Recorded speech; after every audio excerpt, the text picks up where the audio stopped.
ഇന്ന് ദേശീയ തലത്തിൽ ഏറ്റവും പ്രാധാന്യമർഹിക്കുന്ന വാർത്ത വരുന്നത് ദക്ഷിണേന്ത്യയിൽ നിന്നാണ്. ദക്ഷിണേന്ത്യയിൽ വിവിധ സംസ്ഥാനങ്ങളിൽ വ്യാപകമായ റെയ്ഡ് ആരംഭിച്ചിരിക്കുന്നു. NIA ഒപ്പം തന്നെ സംസ്ഥാന പോലീസിനും കൂടി സംയുക്തമായിട്ടാണ് വിവിധയിടങ്ങളിൽ റെയ്ഡ്. അനധികൃതമായി ഇന്ത്യയിൽ പാർക്കുന്ന ബംഗ്ലാദേശികളെ അറസ്റ്റ് ചെയ്ത് തുടങ്ങി എന്നുള്ളൊരു വാർത്ത തന്നെയാണ് വരുന്നത്.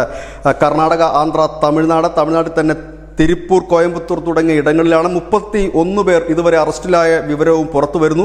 കേരളത്തിൽ റെയ്ഡ് നടക്കുന്നുണ്ടോ എന്നുള്ള വിവരത്തിൽ വ്യക്തതയില്ല. നമ്മൾ കഴിഞ്ഞ കുറച്ച് നാൾക്ക് മുമ്പ് തന്നെ മാധ്യമങ്ങളടക്കം റിപ്പോർട്ട് ചെയ്തിട്ടുണ്ടായിരുന്നു.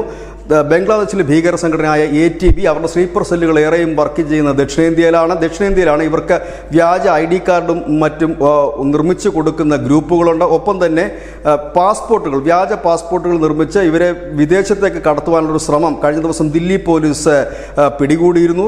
ദക്ഷിണേന്ത്യയെ കേന്ദ്രീകരിച്ച് ഇവർ പ്രവർത്തിക്കുന്നതിൻ്റെ പ്രധാനപ്പെട്ട കാരണം ഇവിടെ തൊഴിലാളികൾ എന്ന രീതിയിൽ, അതായത് ബംഗാളി തൊഴിലാളികൾ എന്ന രീതിയിലാണ് ബംഗ്ലാദേശിൽ കൂടുതലായിട്ടും ഈ ദക്ഷിണേന്ത്യ കേന്ദ്രീകരിച്ച് പ്രവർത്തിക്കുന്നത്.